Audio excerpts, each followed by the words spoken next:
Alrighty. Well, good morning, everyone, on this lovely, is it Wednesday today? Yes, this lovely Wednesday morning. It's a little gray where I am, but maybe it'll warm up as the day goes on. So, welcome to our office hours discussion today. We have various topics that we'll be covering, but I think Lindsay will start off first with our icebreaker in the chat. Um, since we are getting close to Halloween, we thought that we would ask, are you dressing up for Halloween? If so, what will you be dressing up as? If you want to share, put that in the chat. And as always, I think most of us already have it in, but we always like to ask you to change your Zoom name to include the community that you're representing. And that can be done by if you move over to your little picture in the upper right hand corner, there's 3 dots. And if you click on that, it'll give you an option to rename yourself. So while you're thinking about what you might be dressing up for as Halloween, I personally, I don't know what I'm dressing up for this year. So it'll be a surprise. So maybe some of you will give me some some good ideas. But Lindsay, if we could move on to our agenda. Thank you. So our agenda for today is that we are going to give you some reminders about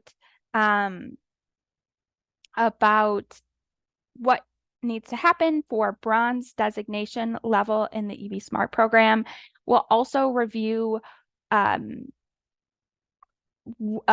to get that bronze designation or to get any designation, we do need to do some verification. And so we'll talk about that as well. And then follow that up with some time to preview what's next, what are the next topics that we'll be covering in this program, as well as having a time for open discussion, Q&A. And we encourage you, as some of you already have your cameras on, but in that open discussion time, as you're able, we encourage you to unmute yourself and have your camera on for the discussion piece of today's webinar. So without further ado, I will pass it over to Lindsay, who will be covering the first couple bullet points of this agenda. Good morning, everyone. So I think I'm just going to jump right in. We are at the midpoint of this program, maybe a little bit beyond the exact midpoint at right now. So we just really want to make sure that everyone is kind of keeping in mind what the requirements for the first level of designation will be. And these are just some of the requirements and the point values that you need to work to if you want to chase this bronze designation. As you know, that the program is made up of many options and many actions that you can work on. So remember to keep in mind as we kind of talk through this, that this is just kind of recommendations to get to bronze based on the points that are associated, but you know your community best. And so this is what is needed for bronze designation. There needs to be 60 total points. All of the EV actions are either 5, 10, a few 15s, or 20 points. So really, you just need a handful of actions done to achieve this first level of designation. In that 60 total points, 20 will need to come from the planning category, 20 will need to come from the regulation category, and then 15 of these points must be earned equitably. There are equity point opportunities along with many actions in the program, and we will go through just what that means in a little bit. And then finally, the last thing that is required for bronze is the permitting checklist, which we talked about last month. We have a guide available for you. You can use it as a template or as inspiration. And we just really want to get that out to your community members so they know what they need to do as far as the city is concerned to install a EV charger. All right. Looks like my slides got a little out of order here. We'll start with planning points. Um, so the planning category is that first category that we talked through in your one-on-one meetings. We have discussed the EV vision with a representative from Excel earlier this year, Marissa Beyer. And so what the planning category is made up of is including EVs in your comprehensive plan, including EVs in a functional plan, which is like a climate action plan, energy action plan, even a transportation plan, um, including creating EV goals and community visions. And then including EVs in area specific plan or specific area plans. So that would be like if you're redoing your downtown and you have a plan to do that, including EV chargers or making note of how EVs can be a part of those plans moving forward.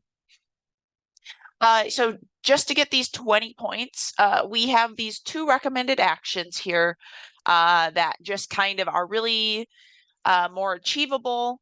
We know that the comprehensive plan is a long process, so that might not be possible in the next couple months here. The functional plan is maybe a little bit more nimble depending on if you have one in the works right now, but that's a big if. So we really want to focus on the goals and visions if as kind of a direction to point you to get these planning points. So we recommend that you create SMART goals for your EVs and your communities. And SMART just stands for specific, measurable, attainable. Oh no, what's the R stand for? Realistic, I think, and timely, or some variation of those words. But basically, what we want is for you to put a date on it. We want you to make sure that you have the staff capacity to actually accomplish the goal. So when you're thinking about that, making sure that those are, it holds you accountable when you make these goals. And these can help you perform the rest of the actions in the program as well as you craft these. And they're just a really good starting place to see where you're at with your community and where you would like to go in the future. This is able to earn 5 points or 10 points if you really put intentional care to make sure that equity is a component of your goals. And what that looks like for each of your communities will be different. It really depends on the makeup of your community and the resources that are already available to your citizens of your residents. So you'll be able to get 10 points if you really are intentional about equity. We discussed the SMART goal procedures in the planning guide, which is linked here. And then the second one that we recommend that you can work on right away is create a community-wide EV vision. And this is just a statement that says how you're going to address EVs in your community. As long as you get this statement out, it can then help you in the future when you are working on these comprehensive plans, functional plans, or specific area plans. Once again, this is if you put intentional care to make sure that your vision will be performed equitably. You can get up to 10 points. Otherwise, it will be 5 points if it's just kind of a standard vision. And we have a worksheet here, and we also have a past webinar where we discussed this. Moving on to regulation, this is kind of our category where we talk about zoning, we talk about land use, parking, there's a residential, single and multifamily kind of things mentioned in this category. And then we also talk about the EV charger permitting. So our recommended actions, because once again, an ordinance is a process to get passed, we kind of have a couple actions here that aren't necessarily contingent on creating or amending an ordinance. But if you want to go for an ordinance, you'll be able to get a lot of points in this category, a lot more than 20. So our recommended actions are to allow all EVSE or electric vehicle supply equipment parking stalls to count towards minimum parking requirements. And this just will promote EV charging at businesses and multifamily residential properties. It's also a silver requirement. So if you do work on this action, you will be setting yourself up for that silver designation as well. This will earn you 10 points, and it is discussed briefly in our ordinance guide. So this could be as simple as amending your current minimum parking requirements and just allowing basically the words that state that that EV chargers will count towards the minimum. Oh, I'm sorry. And then our other action here is to establish accessibility guidelines for EV-enabled parking stalls. We have a great design recommendations PDF from the US Access Board of how to create accessible EV charging stalls. This will earn you flat out 10 equity points instead of, part regular points, part equity points. You'll just get 10 equity points if you have these guidelines available for your community.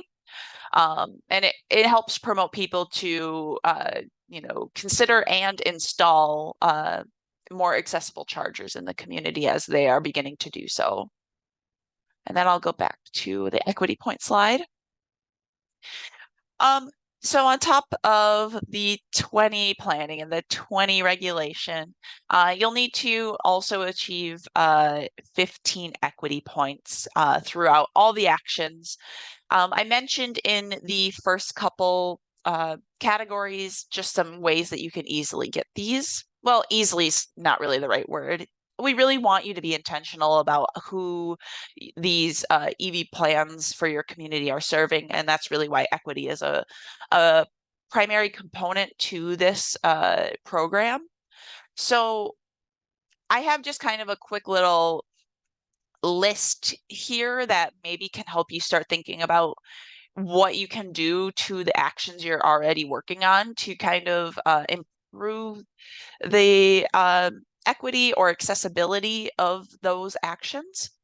I won't read through them here, but consider location, consider the cost of things, consider timing, language, mobility accessibility, visual accessibility, hearing accessibility.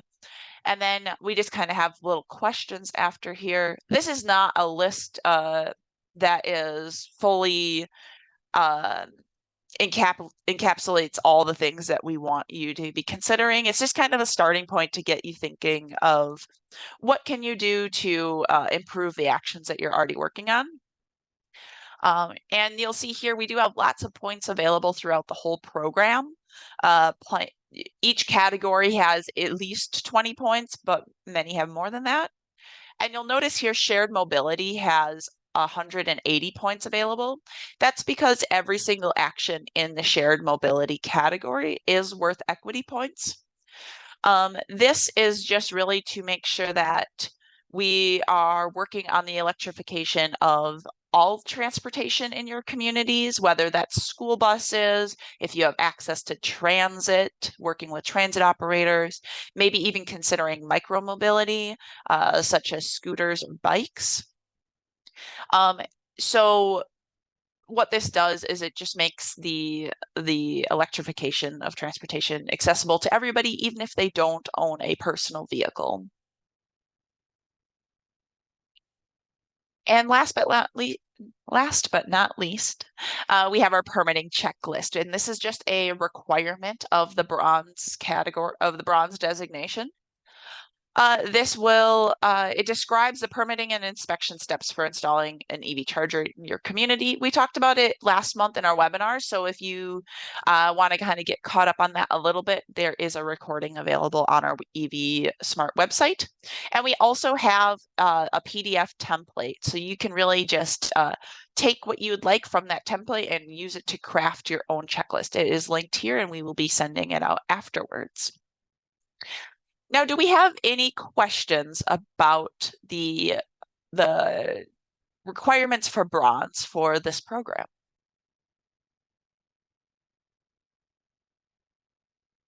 Okay, hearing none. We'll have a discussion time at the end if you do think of any questions that you have. Up next, because we are getting towards the end of the program, we are going to start asking for documents or links to web pages or any way that we can verify that you have completed an action. So in the beginning of the program, we had a one-on-one meeting with everyone where we went through your self-assessment answers. We put it into a tracker. We kind of talked through recommended actions. If you have been working on that tracker, that's great. We would love to see an updated copy of that so we can just make sure we're getting all the correct verification documents.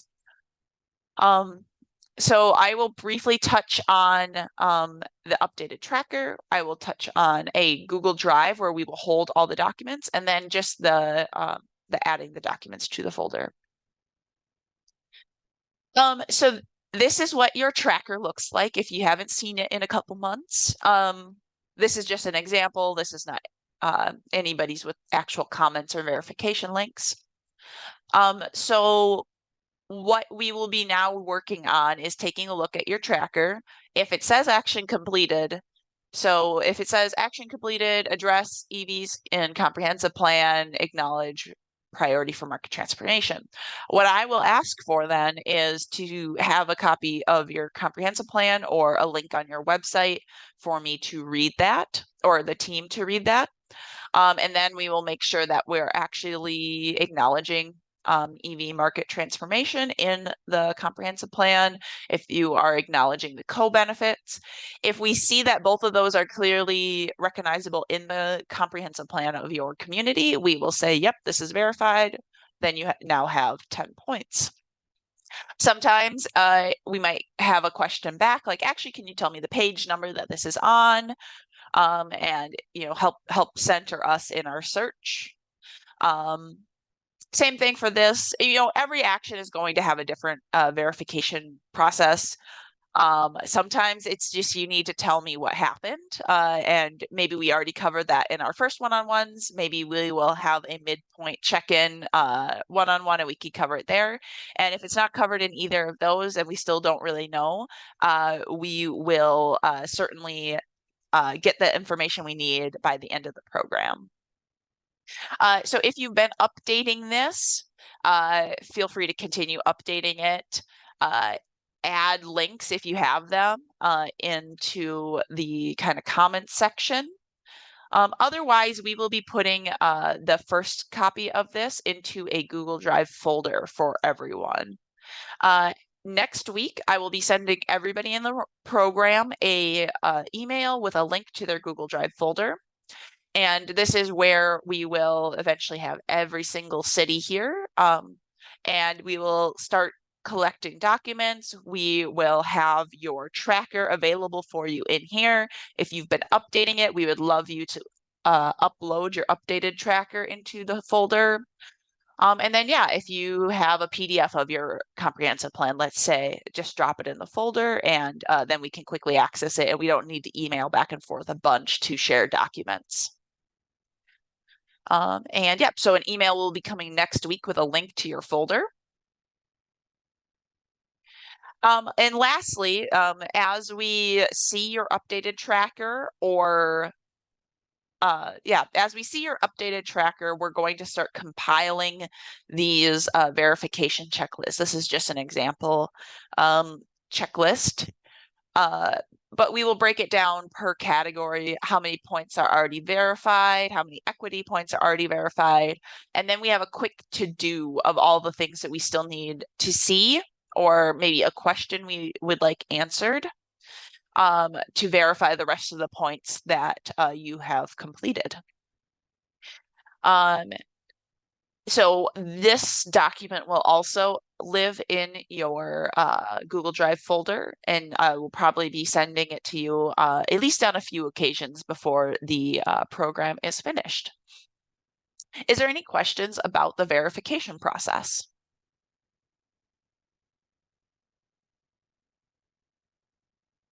If I missed this, I'm sorry, but do you have a due date for when you'd like to have this completed? Um, y yes, the end of the program will be March of 2024. So we really will, we're going to eventually schedule our final one-on-one meetings with everybody, and these ones will be mandatory instead of optional. And we'll need to have all the documents in before that. So not a solid due date, but think like February into March is when you really need to have all of these submitted over to us. Thank you. Mhm. Any other questions?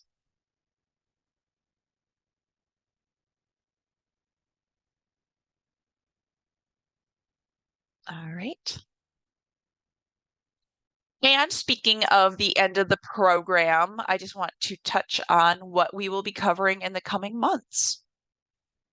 Some topics that we still have lined up here are going to be utility engagement, partner engagement, which is really a broad, how can we engage other partners in EVs or electrifying other modes of transportation.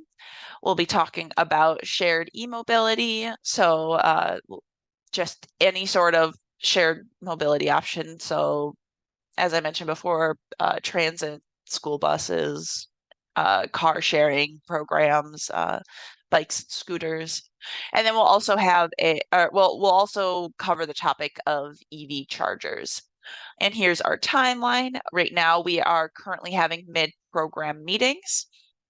And just a reminder, if you want a one-on-one meeting to really discuss where your community is in the program and what you want to continue to work on. Today, we just covered bronze because that's kind of going to be the most reachable for most people. But if you are wanting to know what's after bronze, certainly schedule a meeting with us and we're happy to talk to you about what your community can work on. We are going to have the remaining technical webinars and office hours at the end of each month on the last Wednesday, 9 a.m. So right here, right now. And then, yeah, we will begin to go through the certification meetings with everyone. And we will celebrate the end of our Minnesota City cohort in March of next year. So those are our remaining areas. And I will pass it over to Rebecca for discussion. Thank you, Lindsay, for all of that great information. Like Lindsay said, I'll just reiterate, if you haven't had your mid-program check-in and you would like to, Lindsay, maybe you could throw that link into the chat for people to schedule that meeting with us. Some of you on the call already have, so thank you. And we hope that you found it helpful. I think that it's good to even check in with yourself about and recenter, like what are we going to be working on? How can we finish up what we have been working on? So please, if you would like to schedule that meeting with us. Lindsay, would you mind for this open discussion, would you mind unsharing our slides? This is the part that I warned you about, that if you are willing and able, please turn on your cameras and get ready to talk with each other while, it's not every day that you have other cities on a call that you can have your questions answered or ask us questions. But I guess I have a list of questions that I'm to help guide the conversation, but I'm wondering if there's any questions that you all have for either GPI or each other. I'll leave a moment of space for that first.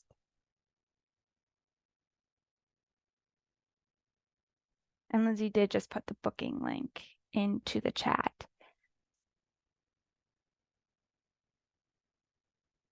If not, I was thinking that we could start off by every community just giving a little brief update about what they're working on, because that might help spark a question that you might have. So, John, I'm going to pass it off to you first, since you're the lucky person that's in the top left corner of my screen. So, what is Winona working on related to EVs? Good morning. Yeah, so the pieces that we've got cooking are with our comprehensive plan. Actually, that's being updated, so it's very convenient to work on that and get that incorporated. And I think we're going to have some pretty good language about supporting electric vehicles and multimodal transportation in there. Well, we've been a bit of a laggard, I think, as a community compared to some on actually getting EVs. As part of our fleet and more infrastructure in the community. But we also did a ride and drive event, and I'm not sure if that's I don't recall if that's part of the categories here, but criteria. But we did that in September, and I think that's probably our most recent news. Awesome. That is worth points in the EV Yeah. Smart program. It's under our education and incentives category. So awesome. Glad to hear you're working on those things. Just out of curiosity, what is your timeline for that comprehensive plan? I think the hope is to have it completed by or basically complete by the end of the year, maybe not approved till spring of 2024. But yeah, we're having the complete draft is out to the public for their comment now, and that'll be wrapping up in mid-November, and then I think we'll probably try to incorporate any comments and then take that to City Council. Great. I'm sure that that's a load off of a lot of people's plates to have the final draft out. How about Noelle? What's Roseville focusing on? I would say Roseville's also been kind of a laggard in this program in the last few weeks. But on my radar, I had started working on a permitting checklist with our community development group. And now that there's also a template out there from GPI that's really helpful. So planning to wrap that up. Also looking at probably putting together a vision statement kind of thing. And I think that's probably about what we'll do for this year. I know we're still kind of actively looking for ways we can add EV charging on our City Hall campus, but it's been kind of stalled by other priorities and programs and stuff. So.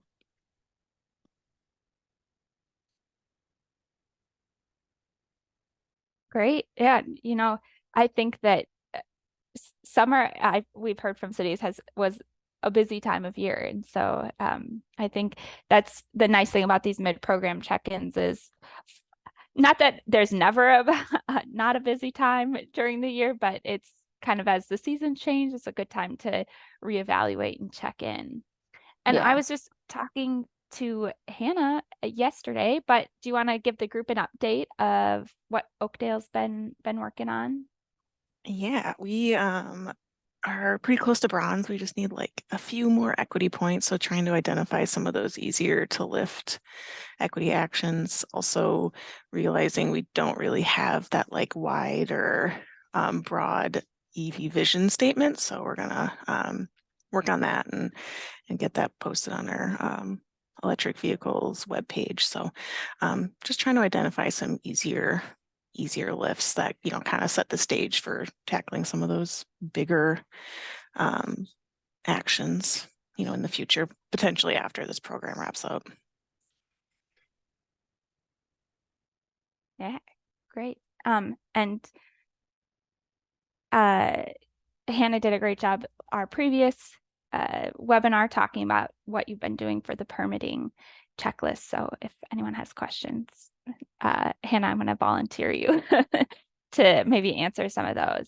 And then last but not least, Matthias, what is Fairboat working on?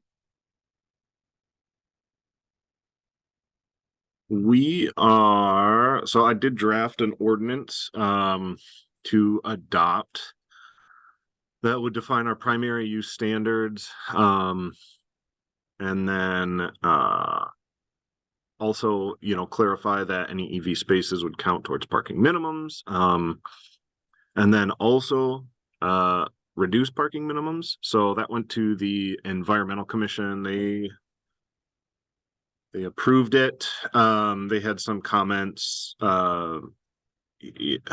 Ordinances are tricky because even commissioners sometimes struggle to understand, and even professionals without the context of the entire like development ordinance, it can be really difficult to sort of understand where a specific ordinance fits in, and then people get concerned that like their concerns aren't being addressed, although they are, potentially tangential or unrelated or addressed in another thing, etc.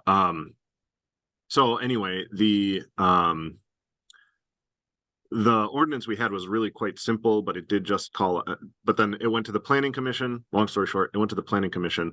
They got a little hung up on the parking bonus opportunity to reduce parking minimums, or count them as extra spaces. Although we do that for bicycle parking. But they just were like, I don't know. It was hard for them to wrap their head around, and they decided to table it until they addressed a few other issues. So that's all been pended right now. But what we're thinking is that we're just gonna try and go through with the clarification that they'll count towards parking minimums, and that and adopt the regular ordinance, which should be good, should be fine.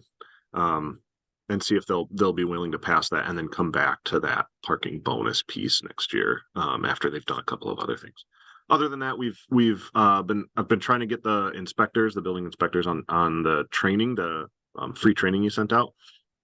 Our master electrician is also our fire chief.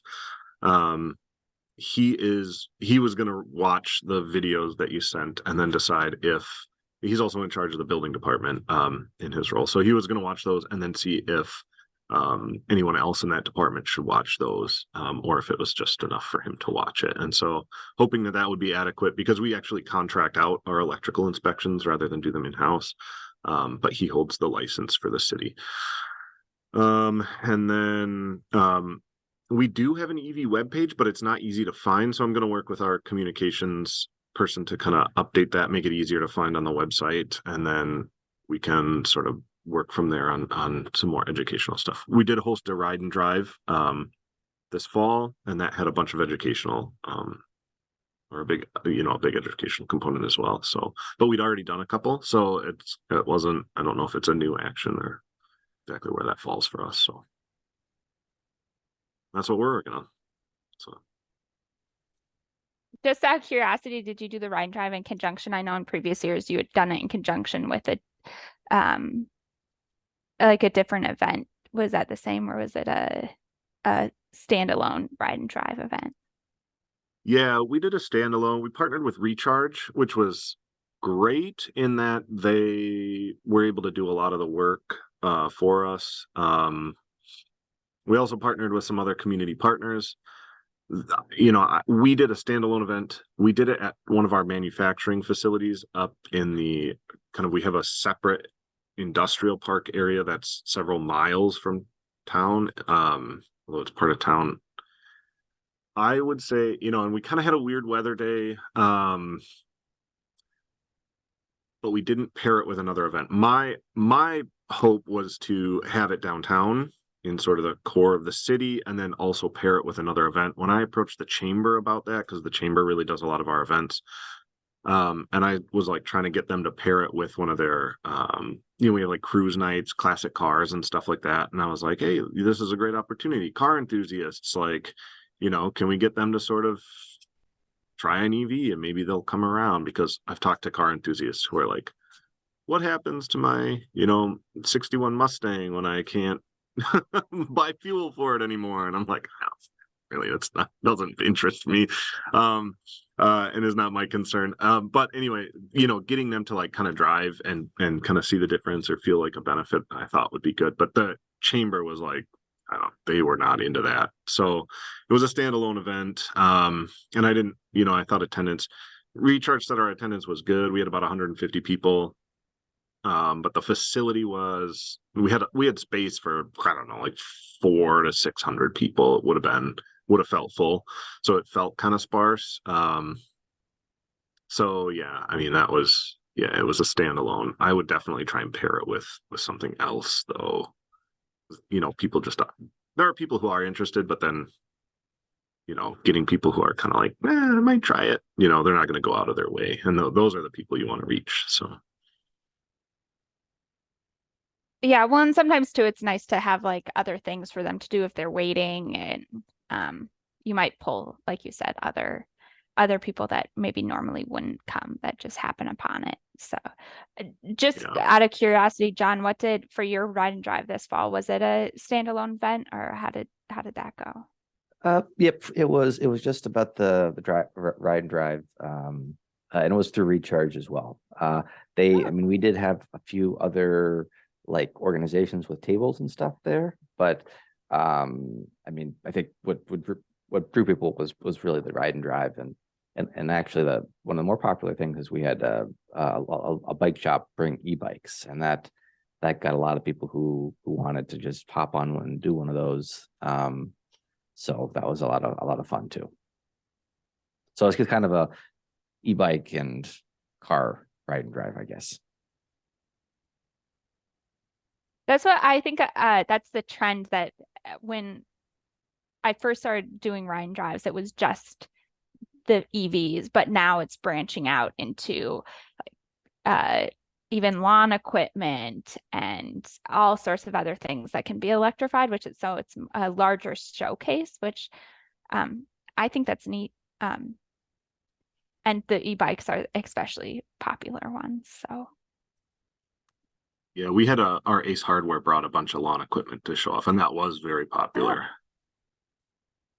But we struggled to get the e-bikes there. I was really pushing for it, but we contacted like we were even reaching out to like bike shops in Burnsville and South Minneapolis and stuff to see if they would bring e-bikes, and nobody was able or willing to staff it. So, Oh, that's too bad. It the seems like that police would have been came. a good opportunity. Yeah, the police have 2 e-bikes, and so they brought theirs, and that was also one of the more popular things was people were riding the police e-bikes, which I was like, oh, that's great that the It's nice that they police. let them ride that. That feels like a like test driving a police car. Yeah, it was pretty cool. Yeah. very neat. I also noticed that we have Don, you jumped in. Our discussion is what your community has done to work or is doing right now related to EVs. If you want to give a quick update on what Dilworth is up to. Well, you're all way ahead of us. We are just starting to take a look at it, trying to gain information. We're in a little different situation here because we work with MetroCog. Our cog is, it stretches basically from West Fargo all the way over to here. And they're doing a study, an EV study right now.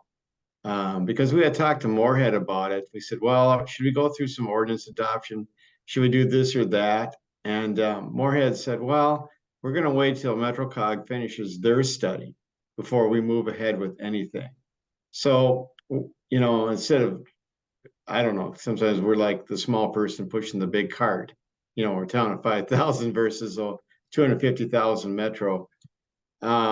So that's sort of where we're at. We're trying to gain information.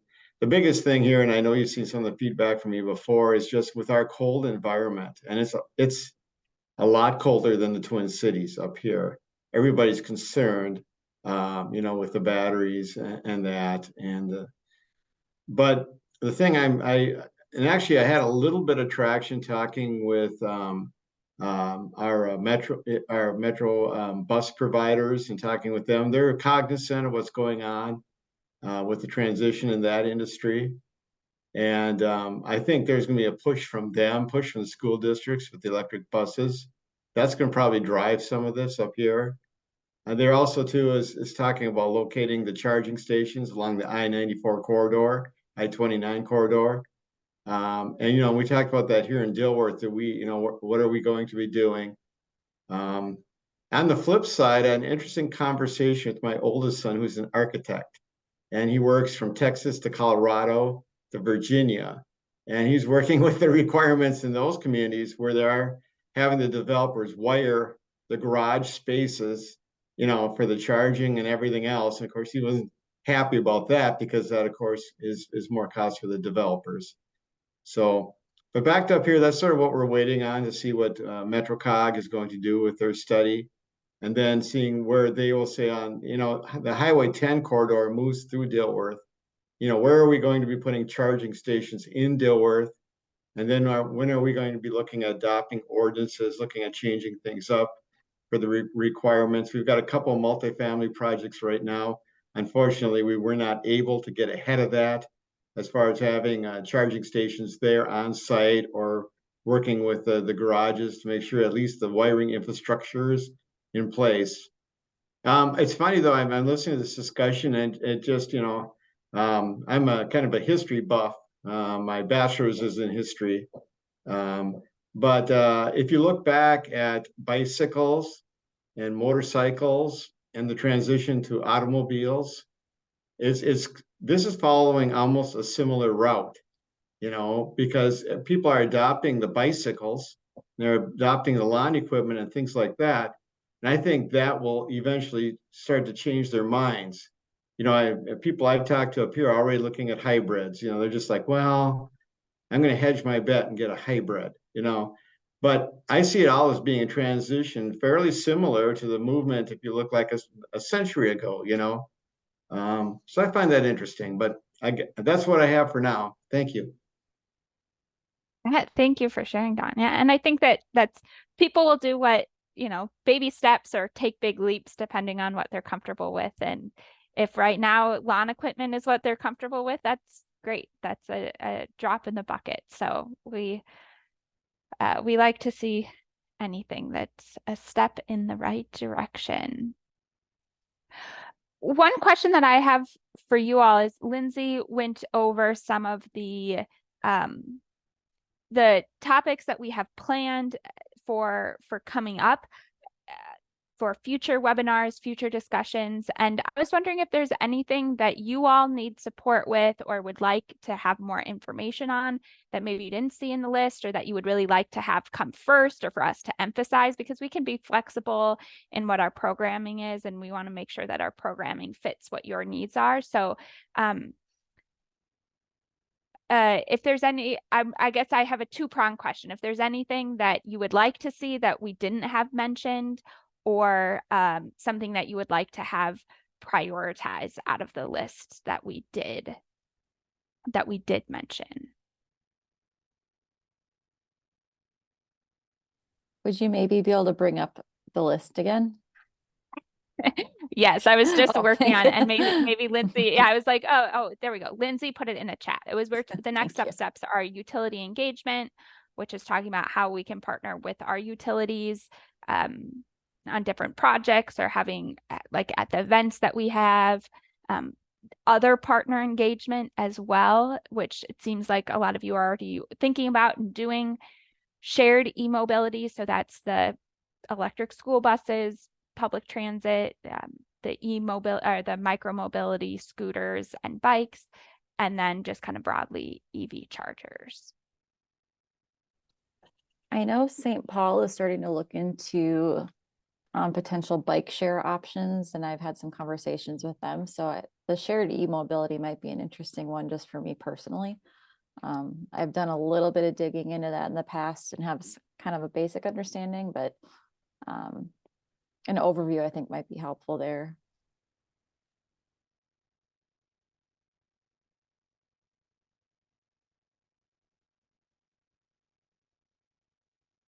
Great, e-mobility. Yeah, you're all a little ahead of me on this, but the utility engagement, I think for us would be interesting. Thank you. Yeah, and you know what? I think the utility engagement, it's such an important piece and it's an ongoing piece. So even if, you know, you've already been having conversations with your utility, you know, there's always ways that you might not be thinking about that you could be asking for support from them or pushing them to have the different programs that you might want to see in your community, or you could just be starting out with those conversations. So Thank you, Don. Who's your Dawn, can utility, you? Don? Oh, sorry. I was just going to ask the same Oh. question, Noelle.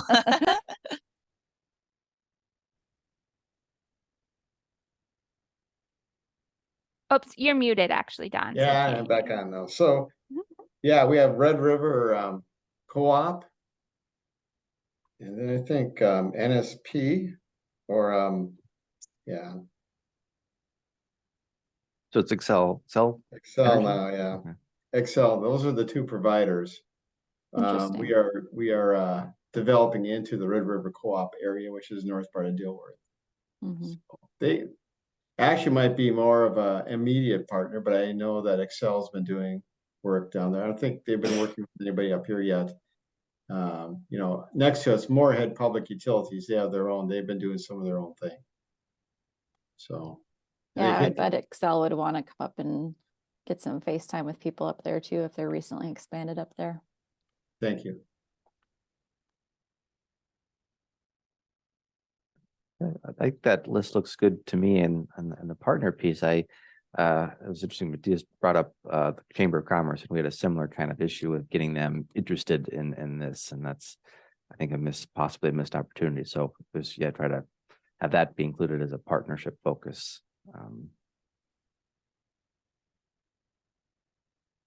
It was strange because one of our dealerships here in town was like a super helpful partner, and I know they're big with we only have two dealerships in town, or two, primary. We have a couple of small like used dealers, but like two official, and they were really like they were one of the leaders in getting the event together. So it was kind of strange that the chamber was not really on board.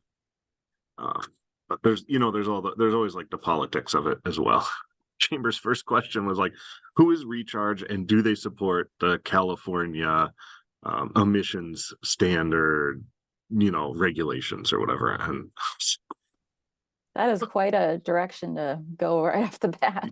yeah. I mean, it's one of those things that, working in a conservative city can be, Yeah. sometimes you have the optics of doing anything that might make Mhm. you look like California. So yeah, that was just. But yeah, I like that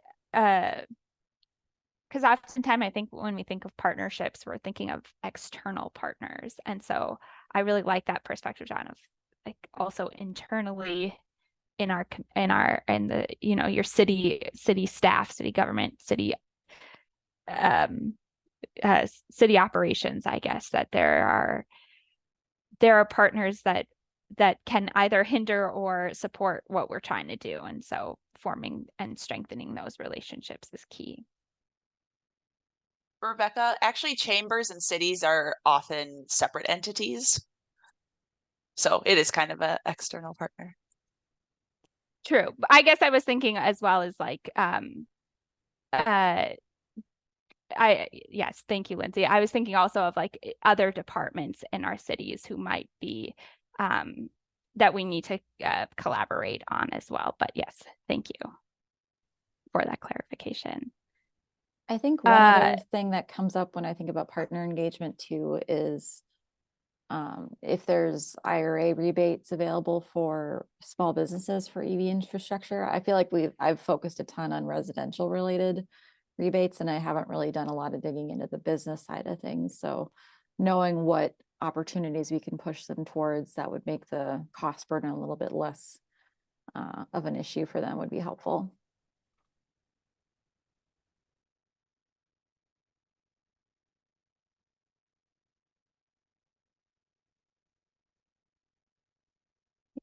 Just writing all there these any down too.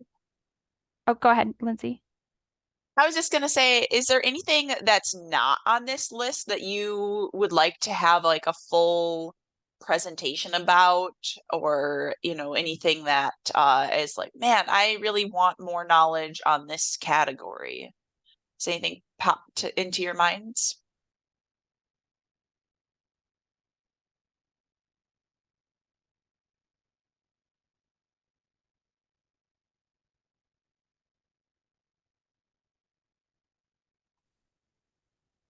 Okay, well, we picked the good ones then, I guess.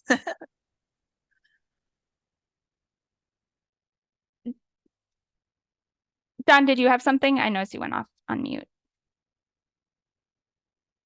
Yeah, I was just gonna, eventually when we do get to the point of ordinance adoption and that kind of thing, best practices, best model ordinances and such, would be beneficial for us. Thank you. Yeah, and I think that might lead well into maybe, Lindsay, as we're coming to the end of the hour, pulling up our next steps. Some larger heavy duty vehicles, not just like the light duty vehicles for charging. Yeah, I'm just thinking of where I have kind of knowledge gaps, and I know that's an area that I don't really understand exactly what's necessary from a grid standpoint, from a charging standpoint, what's needed to support those vehicles. Right. Yeah. Well, and I want to encourage you that if you're coming up upon those questions as you're doing your work and you would like additional resources, we're always a source that you can say, hey, we have this question. Do you have any resources related to it? And we'll send you what we have, or look into it for you. So that's we're always a resource for what you might be looking for related to EVs. So please don't hesitate to reach out. As far as next steps, we'll send out a follow-up email to this webinar that will include the booking for if you haven't yet scheduled your mid-program check-in with us. We'll send that out as well, so you can get that on the books. And just as a reminder, we do have our EV Smart website where we put all of the resources that we have related to this program. We put the recordings of each of these webinars as well as the slide decks onto that site. And the resources are organized in terms of the categories of this program. So for example, Don, if you are looking for information about ordinances, you would look under the regulation category, and we have guides and links and resources that will be helpful to you related to that topic. And then we have our next webinar on the 29th. As always, it's on this Wednesday morning, 9 to 10 a.m. So I really want to thank you all for coming, and to reiterate again that if you have questions, don't hesitate to reach out to anyone on our team. And here are our emails so that you can reach out. And thank you for joining us today.